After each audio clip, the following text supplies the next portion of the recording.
School of ম্যাথের এই পর্বে তোমাদের স্বাগতম। আশা করি তোমরা সবাই ভালো আছো। তোমাদের এবার সপ্তম অধ্যায় থেকে আলোচনা করব। সপ্তম অধ্যায় হলো বীজগণিতিক রাশি সম্পর্কিত। বীজগণিত হলো গণিতের খুব গুরুত্বপূর্ণ একটা শাখা। আর বীজগণিতের জনক হলেন ইরানের বিখ্যাত অর্থাৎ পারস্যের বিখ্যাত গণিতবিদ, ভূগোলবিদ এবং জ্যোতির্বিদ মুসা আল খোয়ারিজমি। বীজগণিতিক রাশি হলো চলক, প্রক্রিয়া, চিহ্ন, ধ্রুবক, এগুলোর অর্থবোধক বিন্যাসকে বলা হয় বীজগাণিতিক রাশি। তাহলে চলকটা কি? তাহলে তোমাদের শুরুতে একটু জানতে হবে চলক। চলক হলো যে প্রতীকের মান পরিবর্তন হয়, অর্থাৎ পরিবর্তনশীল বিভিন্ন মান ধারণ করে, তাকে আমরা চলক বলি। চলককে প্রকাশ করার জন্য আমরা ইংরেজি ছোট হাতের বর্ণ এক্স, ওয়াই, জেড, এ, বি, সি ইত্যাদি ব্যবহার করি। সঙ্গে যেহেতু আমি বললাম যে চলক সংখ্যা নির্দেশক প্রতীক এবং প্রক্রিয়া চিহ্ন, তাহলে এবার সংখ্যা নির্দেশক প্রতীকটা কি? তাহলে সংখ্যা নির্দেশক প্রতীক হলো যেমন আমরা 1, 2, 3, 4 এগুলো আমরা প্রতীক ব্যবহার করি, অথবা আমরা কিন্তু ইংরেজি ছোট হাতের বর্ণ এ, বি, সি, ডি এগুলোও ব্যবহার করতে পারি। প্রক্রিয়া চিহ্নটা কি? যোগ, বিয়োগ, গুণ, ভাগ, এই চারটা হলো প্রক্রিয়া চিহ্ন। তো এর সঙ্গে তোমাদের আরও দুইটা চিহ্ন আসবে, সেটা হলো গ্রেটার দেন আর হলো লেস দেন, অর্থাৎ বড় এবং ছোট। তাহলে যোগ, বিয়োগ, গুণ, ভাগ, বড়, ছোট। আর এখানে গুণের জায়গায় তোমার ডট আসতে পারে, ইন্টু আসতে পারে, অর্থ একই দাঁড়াবে। বীজগাণিতিক রাশি যেমন ধরো আমরা এরকম নিতে পারি 2x মাইনাস 3y প্লাস হলো 5, এটা একটা বীজগাণিতিক রাশি। এখানে কিন্তু আমি প্রক্রিয়া চিহ্ন মাইনাস এবং প্লাস ব্যবহার করলাম। তাহলে এখানে পদ হলো এটা একটা পদ, এটা একটা পদ, এটা একটা পদ, তিনটা পদ নিয়ে কিন্তু আমার এখানে একটা বীজগাণিতিক রাশি। তো A X plus B Y plus C এটাও কিন্তু একটা বীজগাণিতিক রাশি। এখানে কিন্তু চলক এক্স, চলক হলো ওয়াই, এ হলো এখানে এক্স এর সহগ, আর ওয়াই এর সহগ হলো এখানে বি, আর সি হলো এখানে ধ্রুব সংখ্যা। তাহলে এখানে প্রশ্ন এসে যায় যে ধ্রুবক কাকে বলে? ধ্রুবক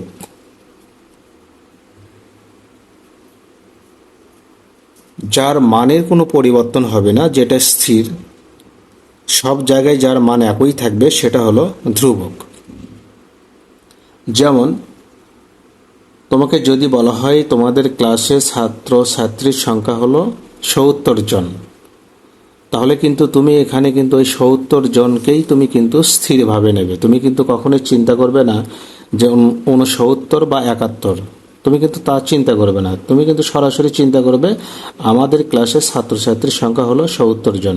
এই যে 70, এই 70 এটাই হলো তোমার ধ্রুব সংখ্যা, এটার কোনো পরিবর্তন হবে না, অপরিবর্তনশীল। এবার আলোচনা করব যে বীজগাণিতিক রাশিতে পদের ব্যাপারটা কি। পদ হলো বীজগাণিতিক রাশিতে যে অংশটা শুধু যোগের মাধ্যমে যুক্ত থাকবে, সেটাই হলো পদ। যেমন আমি যদি এখানে একটা বীজগাণিতিক রাশি নেই যে 2x মাইনাস 3y প্লাস 5, তো এখানে দেখো এই যে 2x এটা একটা পদ, আবার এই যে 3y মাইনাস 3y এটাও একটা পদ, আর এখানে 5 প্লাস 5 এটাও একটা পদ। তো শুধু যোগের মাধ্যমে কেন বলা হলো? এর অর্থ হলো তোমরা হয়তো বলতে পারো যে এখানে মাইনাস যেটা যুক্ত হলো, তাহলে কি এটা নেব না? না, এটাও নিতে হবে। এটা আমরা একটু সাজাই নেব। ধরো আমি 2x এটাকে যদি আমি এভাবে নেই, মাইনাসটাকে যদি আমি ব্র্যাকেটে উঠাই নেই, তাহলে কিন্তু আমার সবগুলোই প্লাস হয়ে গেল। তাহলে বীজগাণিতিক রাশিতে পদগুলো কিন্তু শুধু যোগের মাধ্যমেই যুক্ত থাকে। মাইনাসের মাধ্যমে যেটা থাকবে সেটাকে কিন্তু আমাদের প্লাস দিয়ে সেটা ফার্স্ট ব্র্যাকেটের ভেতরে এভাবে উঠাই নিতে হবে, তাহলে আমাদের এগুলো পদ বের হয়ে আসবে। তো এবার সহগ কি? সহগ হলো বীজগাণিতিক রাশিতে প্রত্যেকটি পদে চলকের সাথে যে অংশটা গুণ আকারে থাকে। দেখো এখানে এই পদে 2x, এটা হলো একটা পদ যেখানে x এর সঙ্গে তোমার এখানে সহগ হিসেবে আমরা এখানে 2 পেলাম। আবার এখানে 3 - 3y, তাহলে y এর সঙ্গে -3, এটা হলো সহগ। আর এখানে 5 হলো এখানে ধ্রুব সংখ্যা। তো সহগ কিন্তু আবার দুই প্রকার, একটা হলো আক্ষরিক সহগ আর একটা হলো সাংখ্যিক সহগ। আমি যদি এরকম নেই যে ax - by + c, তাহলে এখানে x এর সঙ্গে x হলো চলক, এর সঙ্গে গুণ আকারে আমরা a পেলাম, এটা হলো আক্ষরিক সহগ। y হলো এখানে চলক, y এর সঙ্গে গুণ আকারে -b, তাহলে এটা হলো তোমার আক্ষরিক সহগ। আর এখানে c হলো এটা ধ্রুবক। তাহলে সাংখ্যিক সহগটা কি? সাংখ্যিক সহগ হলো এখানে সংখ্যাগুলো যখন চলকের সঙ্গে গুণ আকারে থাকে, সেটা হলো সাংখ্যিক সহগ। সহগ হলো তাহলে দুই প্রকার, একটা হলো আক্ষরিক আর একটা হলো সাংখ্যিক। তাহলে এখানে 2x, x এর সঙ্গে 2 হলো এখানে সাংখ্যিক সহগ, y এর সঙ্গে হলো -3, এটা হলো সাংখ্যিক সহগ। আচ্ছা, এরপর সদৃশ পদ কি? সদৃশ পদ হলো এক বা একাধিক রাশির অন্তর্ভুক্ত যে বীজগাণিতিক উৎপাদক থাকবে, সেই উৎপাদকগুলো যদি একই হয় এবং এই পদগুলোর মধ্যে একমাত্র পার্থক্য যদি থাকে শুধু সাংখ্যিক সহগে, সেটাই হবে তোমার সদৃশ পদ।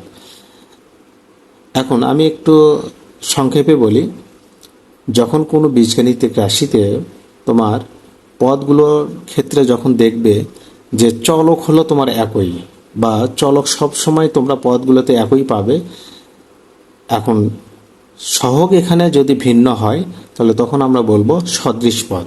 যেমন আমি যদি এখানে 5x নেই আর এখানে যদি আমি এখানে 6x নেই, তাহলে এখানে চলক কিন্তু আমার x, চলক x, কিন্তু এখানে সহগ এখানে দেখো 5 আর হলো -6, এই দুইটা কিন্তু ভিন্ন। তাহলে এগুলোকে আমরা বলবো সদৃশ পদ। তাহলে 5x আর হলো -6x, এটা হলো সদৃশ পদ।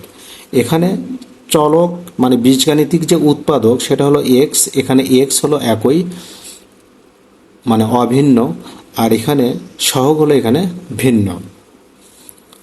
আর বিসদৃশ কি?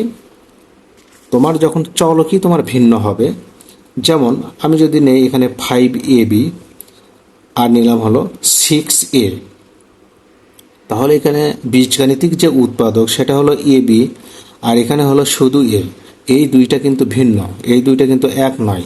আগেরটাই কিন্তু x আর x মিল ছিল, এই কারণে এটা হলো সদৃশ। আর এখানে চলক বীজগাণিতিক যে উৎপাদক ab আর a দুইটা ভিন্ন হওয়ার কারণে এই দুইটা হলো বিসদৃশ। এখানে সহগ তোমার কি হলো সেটা দেখার বিষয় না, তোমাকে দেখতে হবে যে চলকের ব্যাপারটা মিল আছে কিনা। যদি মিল থাকে তাহলে সদৃশ, মিল না থাকলে বিসদৃশ। আশা করি তোমরা বুঝতে পারলে।